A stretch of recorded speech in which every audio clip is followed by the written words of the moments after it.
Hey folks, it's Friday night at 8 p.m., so it must be time for another Think and Grow Society Hangout. Welcome to the Think and Grow Society Hangout. We call this the webinar. I don't know what we call it. We call it all kinds of things, but here's the bottom line.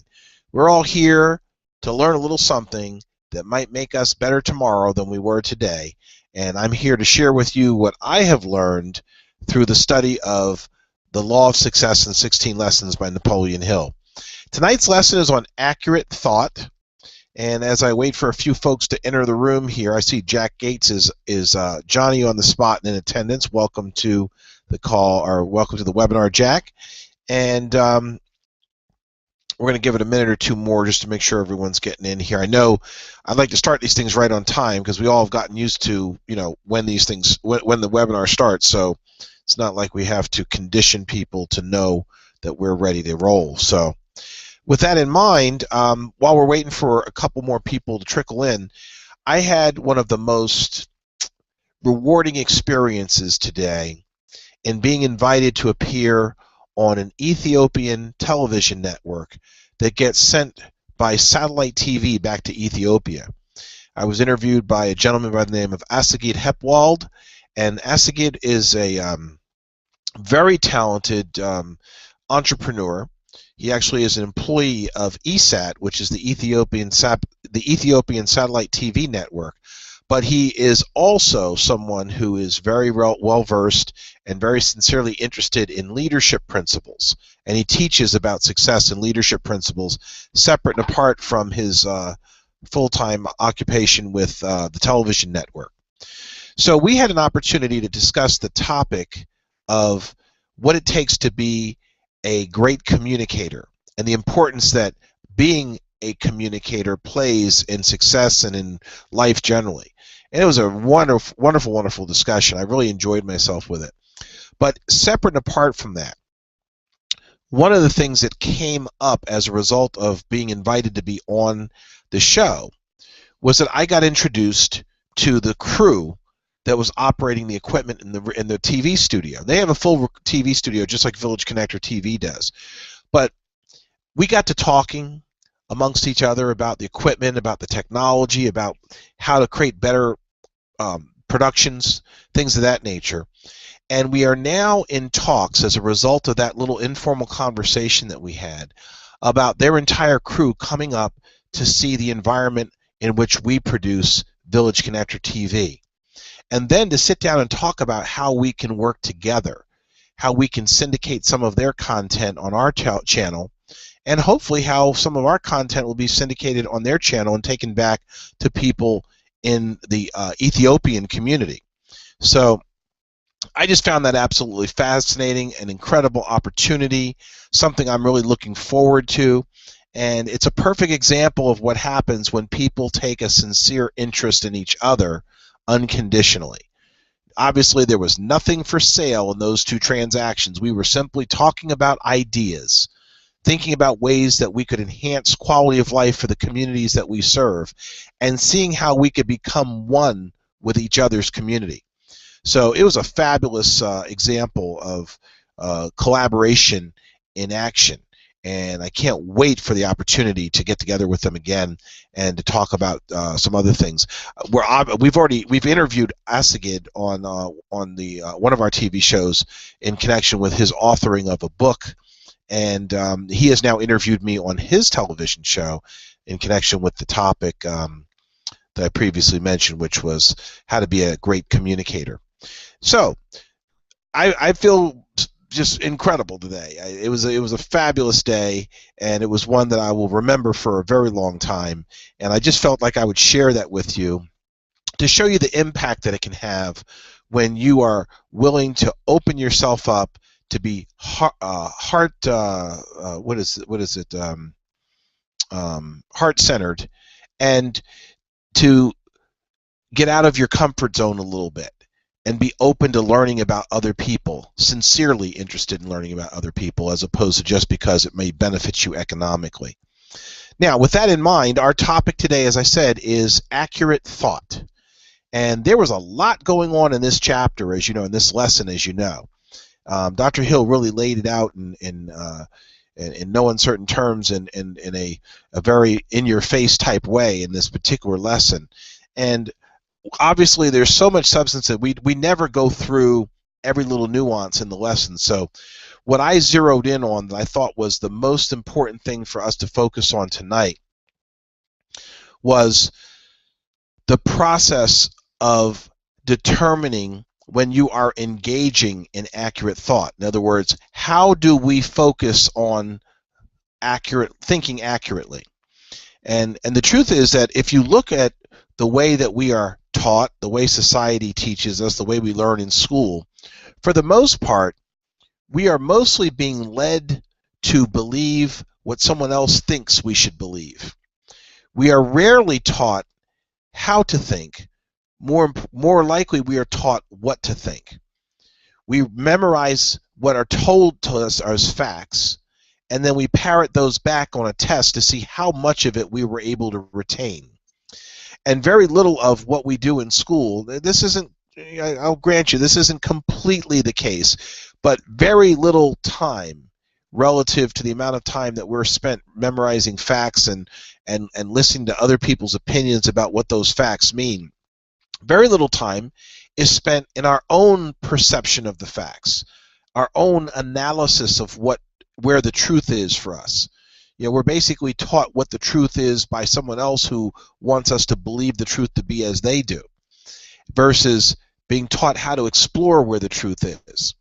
Now, Dr. Hill in this particular lesson gave us a litmus test for the beginnings of accurate thought. And what he told us was that it's important for us, first and foremost, to be able to distinguish between two principles, two things. First, facts from mere information. We have to be able to identify facts from mere information. And then separately, we have to be able to identify important facts from unimportant facts. So it's a two-step process. We first have to make sure that we're able to tune in to what the facts are versus what is simply information. And we then have to drill down a little bit further and determine which facts are important and which facts aren't. Now, until we do that, we're simply buying and accepting someone else's perception about what's important. We're buying someone else's perception about what's fact and what's opinion. And a lot of times information comes to us in what appears to be facts when really it's just somebody else's opinion. So with that in mind, everything that you do from this point forward should be designed as you hear and receive information to determine for your own purposes what is factual and what is simply someone else's opinion. When Dr. Hill talks about information in here, he's really talking about people's opinions. And what's important and what's unimportant. Now, let me scoot up here. Dr. Hill talked about a litmus test for determining what facts are important and what facts aren't. He simply stated that facts that help you to achieve your definite chief aim are important and relevant, and facts that don't help you to achieve your definite chief aim are unimportant and irrelevant. That's a pretty clear, bright line there. Now, why is that important? It's important because it emphasizes why it's necessary for you to have a definite chief aim, why it's necessary for you to make the decision as to where it is you're seeking to go. Because without a definite chief aim, you can't determine what facts are important or unimportant. You can't determine what it is that makes those facts relevant because you don't have anything to put them into context. So think about this for a minute. And this is an important way to look at it too. Think about what your definite chief aim is. You might have to flip back in your journal if you're still keeping your journal. You might have to flip back in your journal and think about what is your definite chief aim. And as you watch television tonight, especially if you watch news shows, whether it be CNN or MSNBC or Fox News, or you can pick whatever one you want. I want you to watch the TV shows tonight. Watch the news networks. And I want you to do two things. I want you to think about, as you're hearing the communication that's being sent your way, how much of that is factual and how much of it is merely information. And then separate and apart from that, I want you to think about, regardless of whether it's fact or not, is that information that you're hearing on tonight's news relevant to your accomplishing your definite chief aim? I can tell you right now that you'll be lucky if 0.5% of what you hear on the news tonight will be relevant to your definite chief aim. We already know what all the stories are going to be. They're going to be talking about Obamacare. They're going to be talking about the veterans hospital debacle. They're going to be talking about Bergdahl. They're going to be talking about politics.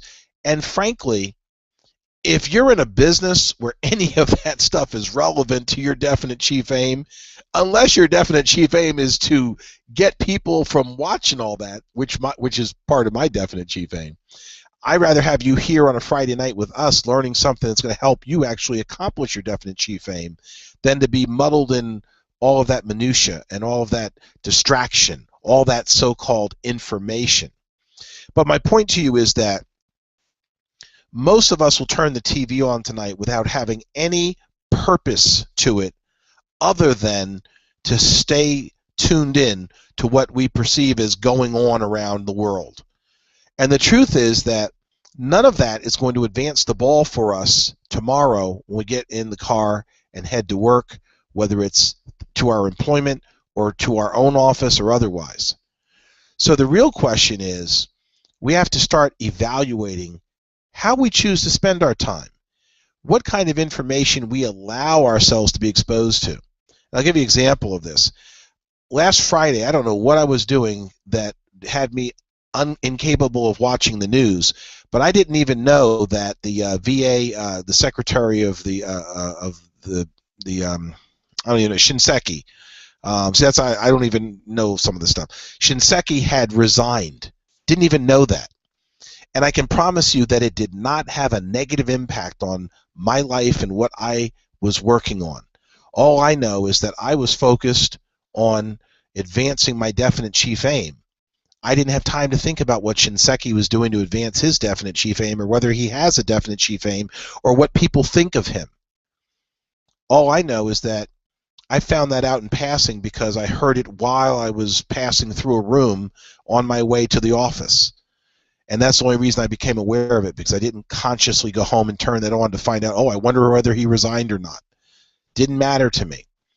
My point to you is that you can almost bypass the first step of this test that Dr. Hill has laid out here, which is determining facts from information, because most of the information, most of the facts, whether it's information or facts that you're going to hear on television, that you're going to hear people talking about, isn't going to have any effect, positively especially, in advancing your definite chief aim.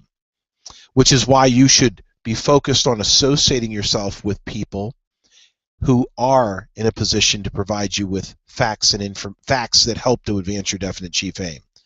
You know, whether those facts are, you know, something that's substantive that helps you to see opportunities, or those facts are information that helps you to be better who you are, personal development information, for example. Now, what I'm saying here is that it's important for you to be aware of what's going on around you. I'm not suggesting that you should ignore every bit of news. What I am suggesting is that it's not important for you to be inundated by it. Every 30 minutes, there is a repeat of all the stories that took place from the top of the hour to the bottom of the hour, at least every hour. So for us to sit there for hours at a time taking that in over and over again, that's ludicrous. In fact, if we were to do the same thing with the books that we should be reading, if you read a book more than once, think about this. When was the last time you read a book more than once? I'll give you a minute to think about it, because I can guarantee you that most of us pick up a book, and if we finish it cover to cover, we put that book aside, and it was the only time that we'll read it. Look at your bookshelf, and look at how many of your books are in perfect condition. You could sell them back to the bookstore. They wouldn't even know that you read them, because of how good a condition they're in. And it isn't because you took good care of them. It's that you took good care not to really immerse yourself in the book. So what I'm saying to you is that if you gave the same level of attention to reading a book like The Law of Attraction, or reading a book that gives you some substantive knowledge that helps you to be better at what you're going to do tomorrow, instead of giving that same level of attention to how many hours of you can sit there watching the news be repeated, there is no question in my mind that your definite chief aim would be accelerated to a pace that you might have a hard time keeping up with. But actually you would keep up with it because you'd be better equipped to keep up with it. That's the point. So if you do choose to tune in tonight, use it as a lesson to see just how long it's been since you actually took the time to stop and think about the truth behind what you're hearing on television, or the truth that you're hearing from people on Facebook, or the truth that you're hearing from the people that you choose to talk with. Think about how often during the course of a day we hear people back up their opinion or their position on something based on, well, people say that, I've heard them say that, or the experts say, or the conventional wisdom is, or experts agree. That's all buzzwords for the fact that you're about to hear some information that may or may not be true. Because the fact is, experts are often wrong, or they're motivated by impure objectives or agendas or ideology, and they are as guilty of seeking to influence you to see things a certain way rather than seeing things for what they really are. So understand that we, as accurate thinkers, have to be willing to do a little bit more due diligence. We often hear the term low information voter used to refer to people that go and vote on election day without really giving any thought whatsoever to who they're voting for and why, and whether that person truly stands for what they say they stand for. So I guess what I'm saying to you is this. It does take a little bit more effort on your part to do your due diligence.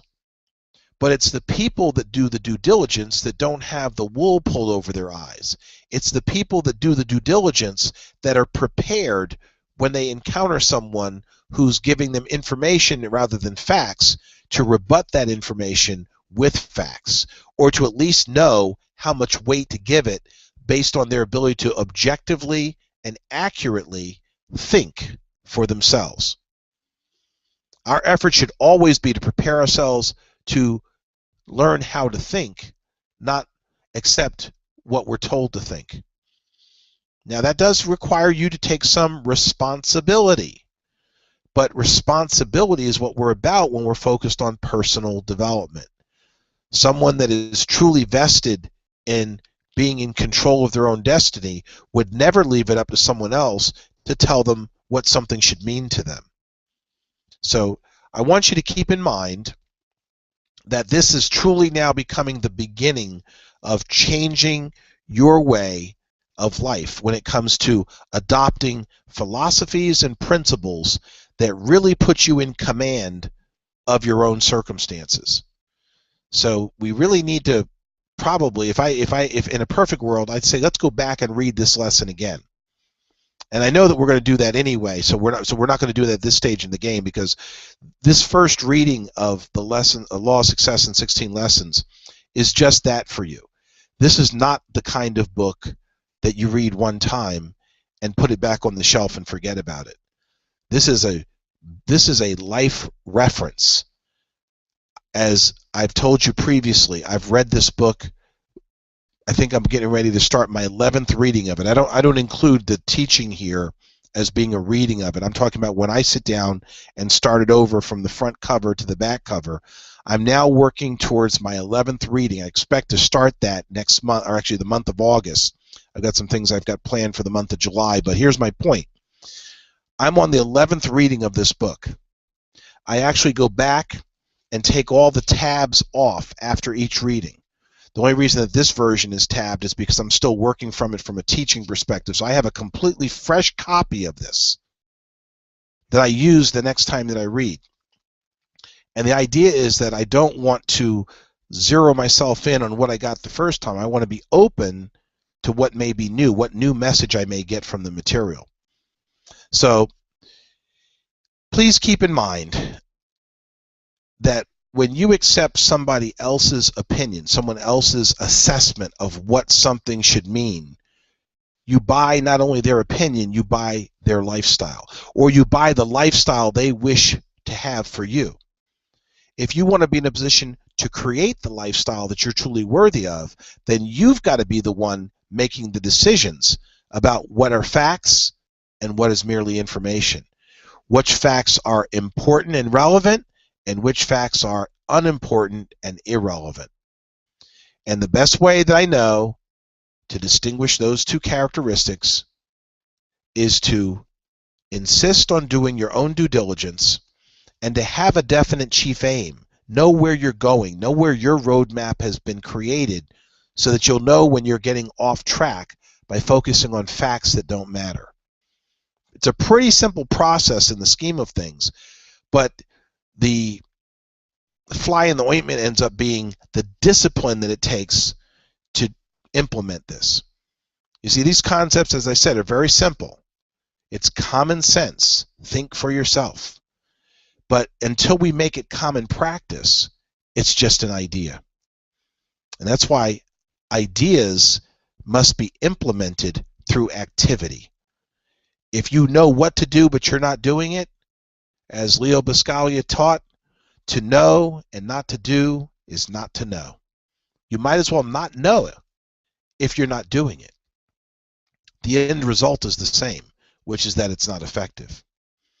Something else I want you to think about when you watch the news tonight, just to show you how subliminal some of these information dumps can be on us. Almost every newscast talks about the jobs report and how many jobs were created and how many people went back to work and how many people, what is the word I want to use, or the unemployment rate, how what the unemployment rate has bumped down to or whatever. Think back to the last time you heard someone talk about how many new businesses were created, how many new business owners went into business, how many new people started businesses. You very rarely hear about that. Now, when you think about what we were typically taught growing up from high school, what did high school prepare us for? To go to college. What was the end game in college for most people? To get a job.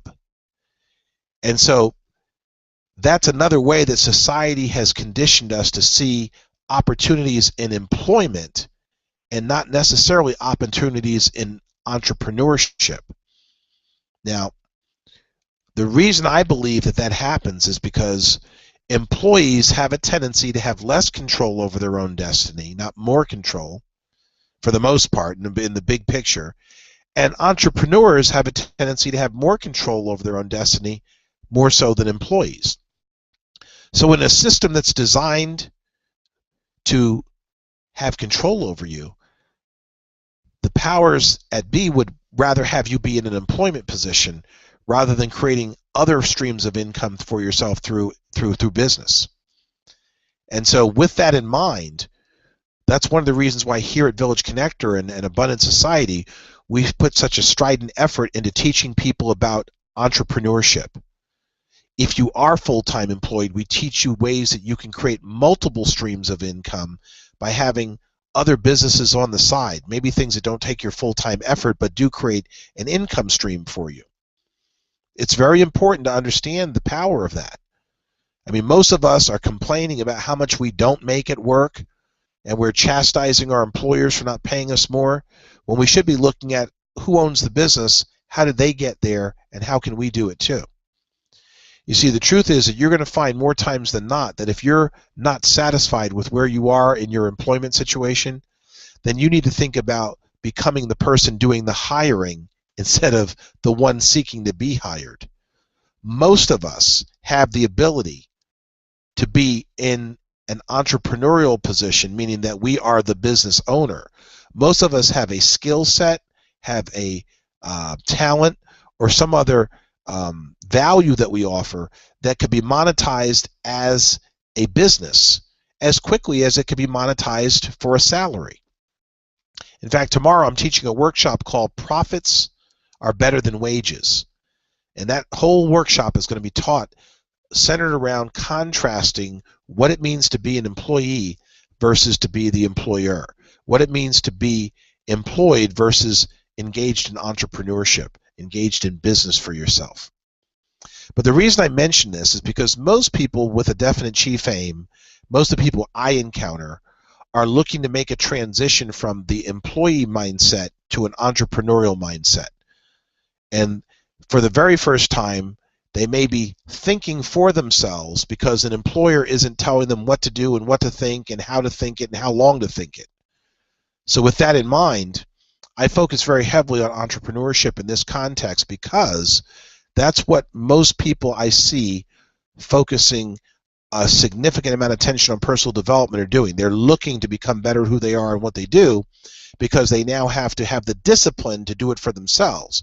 When you're employed full-time, for the most part, the discipline comes from the fact that you're in a structured environment where someone expects you to be there at a certain time and stay until a certain time and do a certain amount of production before you leave during that time.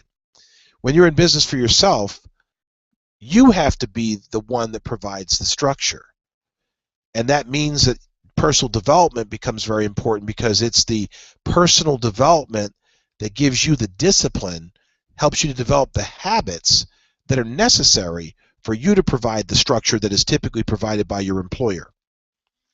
Now, I know I got a little off track with, so Glenn, where does all that relate to relevant facts and irrelevant facts and important facts and important facts? Well, where the connection comes in is this. You have to at all times be engaged in a process of accurate and deliberate and objective thought about what it is you want, what you need to do to get it, and who you need to be cooperating with to see it happen. And you can't do that if you're accepting other people's opinions. So let me give you an example, a real life example of that in my context. And this is the story of a lot of people. There's a lot of parents that believed and still believe that entrepreneurship is riskier than being in a job. And so they've encouraged their kids to go to school, get good grades, go work for somebody else, find yourself a good job, work hard, be loyal, all those things. Because they grew up in an era where that was the thing to do. Now, whether that's still the thing to do or not, that's only one way to do it. The truth is that if you build a business properly, there can be just as much security in entrepreneurship, if not more. And that's one of the things I teach in this workshop I do. There's actually more security in entrepreneurship when it's done properly than there is in putting your destiny in the hands of someone else who gets to decide whether they are going to keep you on this year or lay you off. See, the fact that you do a great job doesn't necessarily mean you're going to be kept on board if the company's not doing well. But if it's your company, you have a lot more say in that. So having the ability to have your own company is directly related to your ability to engage in accurate, deliberate, and objective thought and to gather relevant facts and know the difference between relevant facts, important facts, and irrelevant, unimportant facts. So just from an exercise standpoint, I think that I've given you a homework exercise that will be enlightening. It's nothing more than what you already do. We all watch the news for a little while anyway. What I'm saying to you is that you'll be watching it through a completely different scope tonight and maybe into the future that might have you less emotionally attached to what you're hearing and more objectively focused on where the truth is. Think about the fact that if we can help everyone in the world to be more objectively focused on truth and not emotionally moved by information, because that's what the news is about a lot of times, is trying to stir up your, through drama, stir up your emotions so that it overrides common sense. And a lot of times they're stirring up your emotions over things that don't even matter. It's just that they know that whatever it is that you're focused on, it takes the focus on something else that they don't want you to be focused on. We see that all the time in the media. All right, so we're at the 30-minute mark. I think I hit it right on the button here for tonight. Our next lesson, following accurate thought. Now I can't remember what it is. Let me take a peek. I thought I was going to... Oh, concentration, I think it is. Is that the next one? Let me think. Or let me see. I think it's concentration. Yes, it is. So the next lesson is on concentration. That's lesson 12. So we're really kind of moving forward here. We've got 4 more lessons here in the Law of Success in 16 lessons, and then we'll probably have 1 session on Wallace Wattles' The Science of Getting Rich and 1 session on the Master Key System, and then our first reading of these materials will be complete. It's amazing how fast this time has gone. I mean, it's already June. We started this in February 22nd, if I'm not mistaken, and we're already into June. And by the time we finish, we'll be well into July. And the fact is that it'll be time to start this all over again. But you know what? It'll be worth it. I promise you, it will be worth it. So I want to thank you for joining us tonight. Read the next lesson on concentration. We'll have a good, robust discussion about that one next time. And for all those of you who attended in person, I want to thank you for taking out time, because I know that you could have done anything else that you wanted to do on a Friday night, especially in the summer where the weather's good and people could be doing a lot of other things, but instead you're here getting knowledge that's going to help you be better tomorrow than you were today at who you are and what you do. Let me take a quick peek at the feed here and see what people are talking about. Accurate thought avoids surface thinking, repeating what others have said without your own thoughts and contributions. Thank you for that, Jack. And Jack comes from an environment where leadership is a major focus for him. And leaders are thinkers. That's the whole point, is that leaders think for themselves. And they're not intimidated by other people that choose to think for themselves as well. So I see some other good discussion going in here. Workshop sounds great. Would it be there if it wasn't an 8-hour drive away? Oh, Laura, you don't have to be here. The workshop that I'm teaching, this isn't the social media marketing workshop, and even that workshop is going to be live streamed. The workshop I'm teaching tomorrow is called Profits Are Better Than Wages. It's going to be part of Ruben West's event tomorrow. Let me give you the details on that, actually. Let me see where that is. I'm pulling this up right now on my Facebook page. Let me find it. Oh, where is it today? Okay, tomorrow's events. Here we are. Live Your Best Life live stream conference. If one of you will inbox me, I will be happy, or send me a message on Facebook.